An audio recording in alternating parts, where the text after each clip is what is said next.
Ada ancaman serius yang ngintai orang-orang yang kita cintai hari ini. Ancaman apa itu? Polusi udara.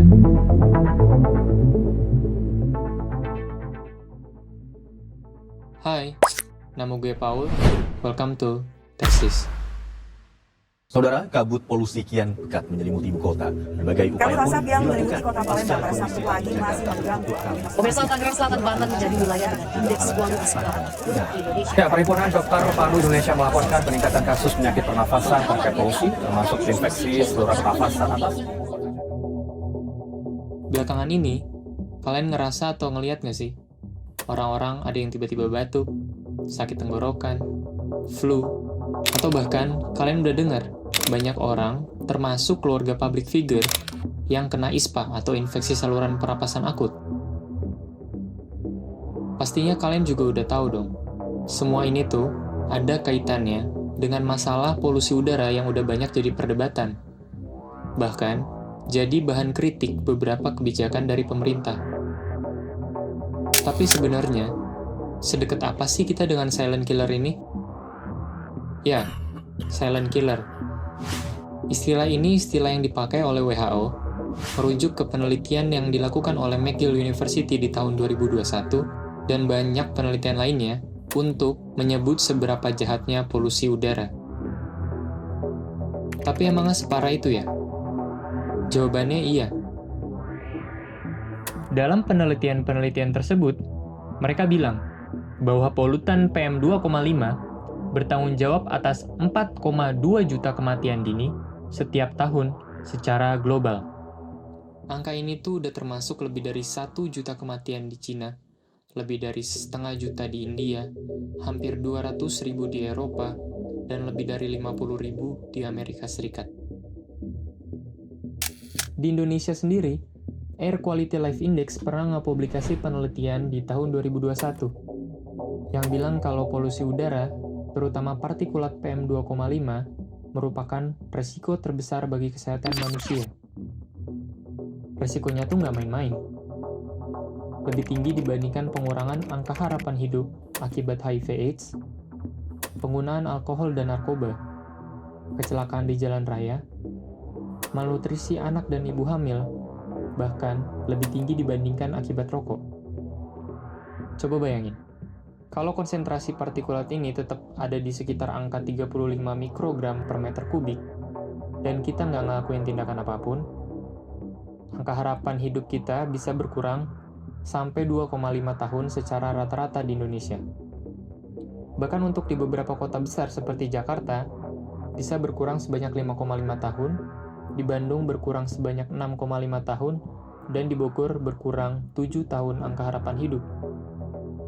Itu di tahun 2021. Lebih ngeri lagi kalau kita lihat data terbarunya. Dalam range tanggal 19 Agustus sampai tanggal 17 September 2023, konsentrasi PM2,5 di kota-kota di Indonesia mencapai angka yang sangat mengkhawatirkan. Rekor rata-rata per hari dalam satuan mikrogram per meter kubik di kota Bandung dapat mencapai angka 65,3. Di Jakarta 77,7, di Tangerang Selatan 104,6, di Palembang 105,1, dan apalagi rekor di Depok yang mencapai angka 108,1 mikrogram per meter kubik. Itu hampir 7,3 kali lipatnya dibandingkan pedoman paparan maksimum dari WHO yang sebesar 15 mikrogram per meter kubik. Buat gambaran seberapa parahnya itu, ini foto perbandingan langit Jakarta saat PPKM berlangsung dan di tanggal 11 Agustus 2023. Serem banget kan kondisinya? Di tingkat yang separah ini, jika ngerujuk ke estimasi pengurangan angka harapan hidup yang kita bahas tadi, artinya penduduk Depok bisa kehilangan hampir 10,6 tahun dari harapan hidup mereka. Oh iya, just keep in mind, angka-angka tadi baru salah satu dari 6 jenis polutan yang jadi standar dunia buat ngukur kualitas udara, yaitu PM2,5, PM10, ozon permukaan tanah, nitrogen dioksida, sulfur dioksida, dan karbon monoksida.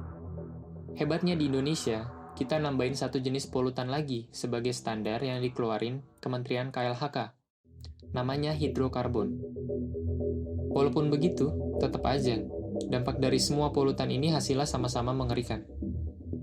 Tapi guys, nggak ada kata terlambat buat berubah. Kita bisa lihat Cina sebagai contoh nyata. Di tahun 2013, pemerintah Cina tuh ngedeklarasiin perang terhadap polusi udara. Saat itu, kondisi udara di Cina sangat-sangat mengkhawatirkan, terutama di Beijing. Kota tersebut memiliki konsentrasi PM2,5 sebesar 89,5 mikrogram per meter kubik. Namun, dalam waktu 5 tahun, di tahun 2017, mereka bisa ngurangin konsentrasinya sebesar 35%. Walaupun masih di atas standar dari WHO, data konsentrasi polutan di Beijing terus mengalami tren penurunan. Hingga di tahun 2022, rata-rata konsentrasi PM2,5 di Beijing menjadi 30,2 mikrogram per meter kubik. Hal ini bisa kejadian tentunya akibat peran pemerintah yang sangat serius dalam nanganin sumber polusi udara di negeri tirai bambu tersebut. Mereka berusaha beralih ke energi terbarukan, mengalokasi dana yang besar untuk menanganin masalah ini, serta ningkatin kesadaran masyarakat akan pentingnya jaga lingkungan dan menghindari gaya hidup yang nyebabin polusi udara. Secara singkat, mungkin itu yang bisa kita pelajarin dari pemerintah Cina dalam nanganin polusi udara.